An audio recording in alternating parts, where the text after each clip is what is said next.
بسم اللہ الرحمن الرحیم۔ بسم اللہ الرحمن الرحیم۔ السلام علیکم ورحمۃ اللہ وبرکاتہ۔ امید ہے آپ تمام احباب خیر وعافیت سے ہوں گے۔ آج جلالین ثانی کا سبق نمبر 183 ہے، اور اس سبق کے اندر ہم سورۃ الطلاق کی آیت نمبر 8 سے لے کر 11 تک کا ترجمہ اور تفسیر پڑھیں گے۔ پہلے آیات کا ترجمہ دیکھ لیں۔ وَكَأَيٍّ مِّن قَرْيَةٍ عَتَتْ عَنْ أَمْرِ رَبِّهَا وَرُسُلِهِ فَحَاسَبْنَاهَا حِسَابًا شَدِيدًا وَعَذَّبْنَاهَا عَذَابًا نُكْرًا۔ اور کتنی ہی بستیاں ایسی ہیں جنہوں نے اپنے پروردگار ورسولہ اور اس کے رسولوں کے حکم سے نافرمانی کی، سرکشی کی۔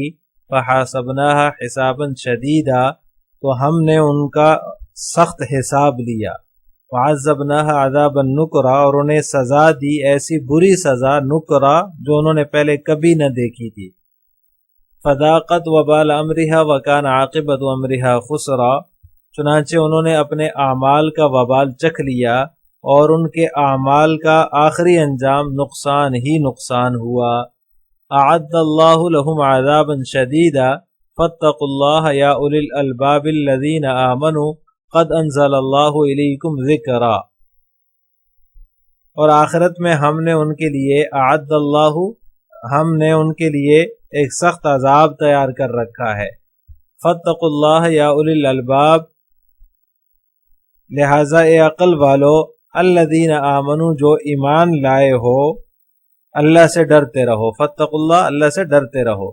قد انزل اللہ الیکم ذکرا، اللہ نے تمہارے پاس ایک سراپا نصیحت بھیجی ہے۔ رسولا یتلو علیکم آیات اللہ مبینات لیخرج الذین آمنوا وعملوا الصالحات من الظلمات الی النور ومن یؤمن باللہ ویعمل صالحا یدخلہ جنات تجری من تحتها الانہار خالدین فیہا ابدا قد احسن اللہ لہ رزقا۔ رسولا یتلو علیکم، یعنی وہ رسول تمہارے سامنے روشنی دینے والی آیات، یتلو علیکم آیات اللہ مبینات، روشنی دینے والی آیتیں پڑھ کر سناتے ہیں، یتلو پڑھ کر سناتے ہیں، لیخرج الذین آمنوا وعملوا الصالحات من الظلمات الی النور، تاکہ جو لوگ ایمان لائے اور نیک عمل کیے جنہوں نے، ان کو اندھیروں سے نکال کر روشنی میں لے آئیں۔ ومن یؤمن باللہ ویعمل صالحا یدخلہ، اور جو شخص اللہ پر ایمان لائے اور نیک عمل کرے، اللہ اس کو ایسے باغات میں داخل کرے گا، تجری من تحتها الانہار، جن کے نیچے نہریں بہتی ہیں، خالدین فیہا ابدا، جس میں وہ ہمیشہ رہیں گے۔ قد احسن اللہ لہ رزقا، اللہ نے ایسے شخص کے لیے بہترین رزق طے کر دیا ہے۔ عزیز طلبہ، اللہ تبارک و تعالیٰ ان آیات میں گزشتہ اقوام کے انجام کا ذکر فرما رہے ہیں جنہوں نے اللہ اور اس کے رسول کے احکامات کی خلاف ورزی کی، سرکشی کی۔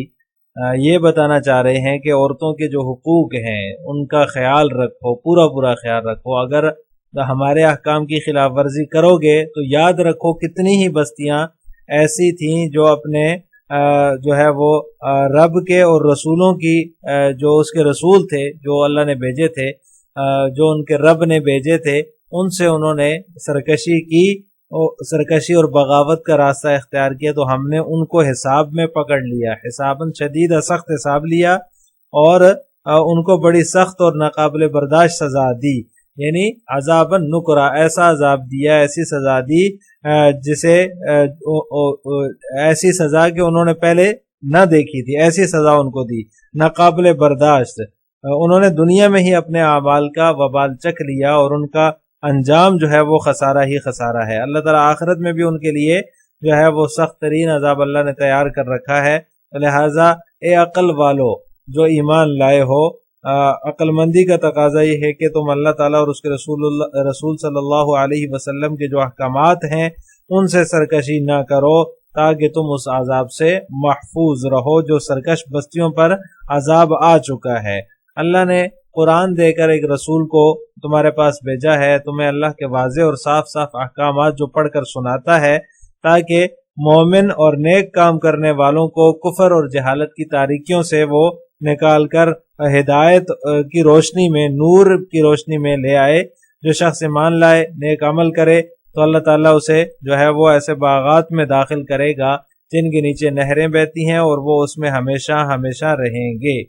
تو یہ اللہ تبارک و تعالیٰ نے جو ہے وہ گزشتہ اقوام کی مثال دے کر مسلمانوں کو یہ سمجھانے کی کوشش کی ہے۔ یہ ایک خاص اسلوب ہے قرآن کا، جو اللہ تعالیٰ احکامات دیتا ہے اور ان کے جو ہے وہ آگے یا پیچھے بار بار یہ یاد دلاتا رہتا ہے کہ تمہیں اللہ تعالیٰ کے ہاں جواب دہی کا احساس ہونا چاہیے، اس سے ڈرتے رہنا چاہیے، یعنی اللہ تعالیٰ کا جو ہے وہ سامنا کرنے سے تمہارے اندر ڈر ہونا چاہیے۔ یہی وہ احساس ہے جو تمہارے لیے ان احکام پر عمل کرنے کو آسان کر دے گا۔ تو لہٰذا ان آیات میں وَكَأَيٍّ مِّن قَرْيَةٍ عَتَتْ عَنْ أَمْرِ رَبِّهَا وَرُسُلِهِ فَحَاسَبْنَاهَا سرکش اقوام کی ہلاکت اور بربادی کا بیان ہے، اور پھر اس کے بعد اعمال صالحہ اور ایمان لانے والوں کی کامیابی کا گویا کہ تذکرہ ہے۔ جنہوں نے سرکشی کی، اللہ تعالیٰ نے ان کو جو ہے وہ دنیا میں ہی جو ہے وہ بھوک کے، قحط کے، اور اسی طرح جو ہے وہ جنگوں میں جو مسلمانوں سے جنگیں ہوئی ان میں وہ مقتول ہوئے، اور اس طرح دیگر مصیبتیں جو ہے ان پر نازل کر کے ان کو عذاب دیا، ان کا سخت حساب لیا، ایسا عذاب دیا جو کہ کبھی کسی نے دیکھا بھی نہیں تھا۔ لوگوں نے سرکشی کی، اللہ تعالیٰ کے حکموں سے جو ہے وہ منہ موڑا، اس کے رسولوں کو جھٹلایا، دنیا میں بھی عذاب میں گرفتار ہوئے اور عذاب میں اور سخت عذاب میں مبتلا ہوئے، اور آخرت میں بھی انہیں عذاب ملے گا۔ اعد اللہ لہم عذابا شدیدا، اللہ تعالیٰ نے آخرت میں بھی ان کے لیے سخت عذاب تیار کر رکھا ہے۔ بہت برا اور رسوا کن عذاب تھا جو دنیا میں ان کو دیا، عذابا نکرا، اور اعد اللہ لہم عذابا شدیدا، آخرت میں بھی سخت عذاب ہوگا اور ان سے سخت حساب لیا جائے گا۔ لہٰذا وہاں کسی کو جواب دینے کی ہمت نہیں ہوگی، وہاں ان کے لیے خسارہ ہی خسارہ ہے، ہلاکت ہی ہلاکت ہے۔ وَكَانَ عَاقِبَةُ أَمْرِهَا خُسْرًا، انجام کار بھی ان کا خسارہ ہی خسارہ ہے۔ آگ میں جائیں گے، دوزخ میں جائیں گے، اور اپنے کیے کا وبال انہوں نے چکھ لیا ہے، آخرت میں بھی وہ برباد ہو کر رہیں گے۔ اس کے بعد جو ہے وہ فَاتَّقُوا اللَّهَ يَا أُولِي الْأَلْبَابِ الَّذِينَ آمَنُوا قَدْ أَنزَلَ اللَّهُ إِلَيْكُمْ ذِكْرًا کے اندر جو ہے وہ اہل ایمان سے خطاب ہے۔ اہل عقل فرمایا، اے اہل عقل جنہوں نے ایمان قبول کیا، اللہ نے تمہاری طرف ایک نصیحت نامہ نازل کیا ہے، یعنی قرآن تمہاری طرف ایک رسول کو دے کر بھیجا ہے۔ یہ رسول تمہارے اوپر اللہ تعالیٰ کی آیات کی تلاوت کرتے ہیں، واضح اور روشن آیات کی، جو کہ بینات ہیں، واضح ہیں، کھول کھول کر حق اور باطل کے درمیان فرق کرنے والی آیات ہیں، وہ بیان کرتے ہیں، وہ تلاوت کرتے ہیں۔ لِيُخْرِجَ الَّذِينَ آمَنُوا وَعَمِلُوا الصَّالِحَاتِ، تاکہ وہ لوگ جو ایمان لائے اور اعمال صالحہ کیے انہیں اندھیروں سے نور یعنی روشنی کی طرف نکال دیں۔ جو لوگ کتاب اللہ پر، قرآن کریم پر، اس کے رسول پر ایمان لاتے ہیں تو اللہ تعالیٰ انہیں ہدایت عطا فرماتا ہے، ان کے لیے جو ہے وہ جنت کا انتظام کر رکھا ہے، ایسے باغات کا انتظام کر رکھا ہے جو کہ جن کے نیچے نہریں بہتی ہیں، اور اس میں وہ ہمیشہ ہمیشہ رہیں گے۔ اور جو لوگ اللہ کی کتاب، قرآن حکیم، اللہ کے رسول کا انکار کرتے ہیں، وہ کفر و شرک کے اندھیروں میں پڑے رہتے ہیں، دنیا میں کفر و شرک کی گمراہی جو ہے، ان کی اندھیریاں جو ہیں اس میں رہتے ہیں، اور آخرت میں بھی ان کے لیے اندھیری ہی ہوگی، آخرت بھی ان کے لیے عذاب ہوگا۔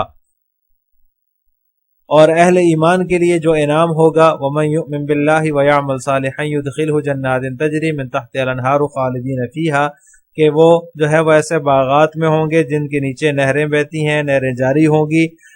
قَدْ أَحْسَنَ اللَّهُ لَهُ رِزْقًا، اس کے اندر بھی وہی مضمون ہے، یعنی اسی مضمون کو اللہ تعالیٰ مکمل فرما رہے ہیں، یعنی جو بندہ مومن ہوا، اعمال صالحہ کیے، اس کے لیے اللہ تعالیٰ نے اچھا رزق تیار فرمایا ہے، وہ جنت میں جائے گا تو اپنا رزق اس کو مل جائے گا۔ یہ رزق بہت ہی عمدہ اور بے مثال ہوگا اور دائمی ہوگا۔ اللہ تعالیٰ ہم سب کو جنت نصیب فرمائے اور وہ اعمال کرنے کی توفیق نصیب فرمائے جو جنت میں لے جانے والے ہوں، اور سرکشی سے، اللہ تعالیٰ کے نافرمانی سے، اللہ کے رسول کی نافرمانی سے اور اللہ کے جو قرآن ہے، قرآنی احکامات ہیں، اس کی نافرمانی سے اور سرکشی سے ہماری حفاظت فرمائے۔ اب ان آیات کی تفسیر جلالین ملاحظہ ہو، وَكَأَيٍّ هِيَ کاف الجر دخلت علی ای بمعنی کم، علی ایو بمعنی کم۔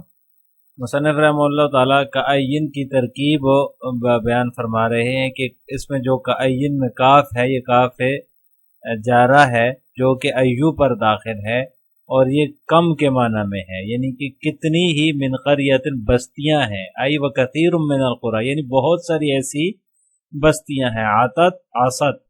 عطت کا معنی بیان فرما دیا کہ جو ہے وہ انہوں نے سرکشی کی، نافرمانی کی، یعنی اہلوہا نکال کر مصنف نے اس طرف اشارہ کر دیا کہ بستیوں نے نافرمانی نہیں کی، بلکہ مضاف محذوف ہے یہاں پر، ان کے اہل نے جو ہے وہ نافرمانی کی، بستیوں کے رہنے والوں نے نافرمانی کی، سرکشی کی، عن امر ربہا، اپنے رب کے حکم سے، ورسولہ، اور اس کے رسول کے حکم سے، فحاسبناہا، تو ہم نے ان کا حساب کیا، فی الآخرت، آخرت میں، وَإِن لَمْ تَجِئَ لِتَحَقُّقِ وُقُوعِهَا، یہ عبارت جو ہے یہ ایک سوال مقدر کا جواب ہے۔ سوال یہ ہوتا ہے کہ حساب تو آخرت میں ہوگا، تو یہاں پر اللہ تبارک و تعالیٰ نے اس کو ماضی کے صیغے کے ساتھ کیوں تعبیر فرمایا، فَحَاسَبْنَاهَا، ماضی کا صیغہ کیوں ذکر کیا؟ تو اس کا جواب یہ ہے کہ حساب کا وقوع چونکہ یقینی ہے، لتحقق وقوعها، یقینی ہے، اس لیے ماضی کی صیغے کے ساتھ اللہ تبارک و تعالیٰ نے اس کو تعبیر کر دیا، یعنی اس کا وقوع ایسا یقینی ہے جیسا کہ ماضی کا وقوع یقینی ہے۔ جو چیز ماضی میں ہو جاتی ہے اس کا وقوع تو یقینی ہو گئی ہے، تو اسی طرح حساب بھی یقینی چیز ہے، وہ ہو کر ہی رہے گا۔ یا اس لیے اللہ تعالیٰ نے اس کو ماضی کی صیغے کے ساتھ تعبیر فرمایا کہ اللہ کے علم ازلی میں اس کا فیصلہ ہو چکا ہے، تو گویا کہ جب اللہ کے علم ازلی میں فیصلہ ہو چکا ہے تو پھر وہ یقینی ہے، اس لیے اللہ تعالیٰ نے ماضی کے ساتھ تعبیر فرما دیا۔ حساباً شدیداً، سخت حساب لیا، وعذبناها عذابا نکرا، اور ہم نے ان کو عذاب دیا، ایسا عذاب جو انہوں نے پہلے نہیں دیکھا تھا۔ بسکون الکاف وضمھا، نکرن بھی ہے اور نکرن بھی ہے، کاف کے سکون نکرن بھی ہے اور نکرن بھی ہے، یہ کاف کے سکون اور کاف کے ضمے کے ساتھ، دونوں صورتوں میں اس کا معنی یہی ہے۔ فظیعاً وہو عذاب النار، یعنی کہ ایسا عذاب جو کہ سخت عذاب ہے، شدید عذاب ہے، اور وہ عذاب آگ کا عذاب ہے۔ فذاقت وبال امرہا عقوبتہ، انہوں نے اپنے کام کا وبال چکھ لیا، یعنی اپنی عقوبت کا، اپنی نافرمانی کا وبال چکھ لیا۔ امر سے مراد یہاں پر ان کی عقوبت اور ان کی سرکشی ہے۔ وَكَانَ عَاقِبَةُ أَمْرِهَا خُسْرًا، اور ان کا آخری انجام جو ہوگا وہ خسارہ ہی خسارہ ہے۔ خسرا، خسارہ ہی خسارہ ہے، خساراً وہلاکاً، خسارہ ہے اور ہلاکت ہے۔ اعد اللہ لہم عذابا شدیدا، اللہ تعالیٰ نے ان کے لیے عذاب شدید تیار کر رکھا ہے۔ تقریر الوعید توکید، یعنی مذکورہ جتنی بھی وعید ہے اس کو مکرر ذکر کیا ہے اللہ تبارک و تعالیٰ نے، جتنی بھی وعیدیں ہیں ان کو تاکید کے لیے جو ہے وہ مکرر ذکر کیا ہے، جیسے کہ فحاسبنا ہے، وعذبنا ہے، اور اسی طرح فذاقت وبال امرہا ہے، اور اسی طرح وکان عاقبت امرہا خسرا، یہ چاروں جملے جو ہیں یہ ان کے اندر وعید ہے، تو تاکید کے لیے اللہ تعالیٰ نے ان کو ذکر کیا ہے، مکرر ذکر کیا ہے بار بار۔ فاتقوا اللہ یا اولی الالباب اصحاب العقول، الباب کا معنی بیان، یا اولی الالباب کا معنی بیان فرما دیا، یعنی اے صاحب عقل، اے عقل والو، الذین آمنوا، جو ایمان لائے ہو، نعت للمنادى او بیان لہو، یہ جو ہے منادہ کی صفت ہے یا اس کا بیان ہے، بیان سے مراد بیان عطف ہے۔ قد انزل اللہ الیکم ذکرا، تحقیق ہم نے نازل کیا ہے تمہاری طرف ذکر، هو القرآن، ذکر سے مراد قرآن ہے۔ رسولا ای محمدن صلی اللہ علیہ وسلم، اللہ نے جو ہے وہ مبعوث فرمایا، یعنی رسول کو مبعوث فرمایا یعنی کہ محمد صلی اللہ علیہ وسلم کو جو ہے وہ مبعوث فرمایا. منصوب بفعل مقدر، یہ اس کی ترکیب کا بیان ہے. رسولا اصل میں ارسل رسولا ہے، اس لیے یہ جو ہے وہ مفعول ہونے کی وجہ سے منصوب ہے. آئی و ارسلا یتلو علیکم آیات اللہ مبینات، جو تمہارے اوپر اللہ تعالیٰ کی آیات جو کہ واضح اور کھلی کھلی ہیں ان کی تلاوت کرتا ہے. مبینات بفتح الیاء و کسرها کما تقدم. اب اس کی بارے میں مصنف فرما رہے ہیں مبینات بھی ہے اور مبینات بھی ہے، یا کہ فتحہ کے ساتھ بھی ہے اور کسرہ کے ساتھ بھی ہے. لیخرج الذین آمنوا وعملوا الصالحات بعد مجیء الذکر والرسول، تاکہ نکالے وہ ان لوگوں کو جو ایمان لائے اور نیک عمل کیے، یعنی ذکر اور رسول کے آنے کے بعد، تاکہ وہ ان کو نکالے. من الظلمات، اندھیریوں سے، الکفر الذی کانوا علیہ، ظلمات سے مراد کفر ہے جس پر وہ تھے، یعنی پہلے وہ کافر تھے. الی النور، کس کی طرف نکالے؟ روشنی کی طرف. الایمان الذی قام به بعد الکفر، اس ایمان کی طرف جس پر وہ کفر کے بعد قائم ہوئے، یعنی کفر کے بعد جب ایمان لایا تو وہ اندھیری سے روشنی میں آ گئے. ومن یؤمن باللہ ویعمل صالحا یدخلہ، اور جو کوئی نیک عمل کرے اور اللہ پر ایمان لائے، یدخلہ، وہ اسے داخل کرے گا. وفی قراءۃ بالنون، مصنف فرماتے ہیں ایک قراءت اس کے اندر نون کے ساتھ ہے، یعنی کہ یدخلہ کی بجائے ندخلہ ہے، ہم اس کو داخل کریں گے. جنات، ایسے باغات میں جن کے نیچے نہریں بہتی ہیں، خالدین فیہا ابدا، جن میں وہ ہمیشہ ہمیشہ رہیں گے. قد احسن اللہ لہ رزقا، تحقیق اللہ نے اسے بہترین روزی دے رکھی ہے. ہوا رزق الجنت التی لا ينقطع نعیمها، وہ رزق کون سا ہے؟ تو اس سے مصنف رحمہ اللہ تعالیٰ فرماتے ہیں جنت کا رزق مراد ہے، ایسی جنت جس کی نعمتیں ختم نہیں ہوں گی، منقطع ہونے والی نہیں ہیں. ایسی نعمتیں، ایسی جنت جس کی نعمتیں منقطع ہونے والی نہیں ہیں، اس رزق سے مراد وہ جنت کا رزق ہے. السلام علیکم ورحمۃ اللہ وبرکاتہ.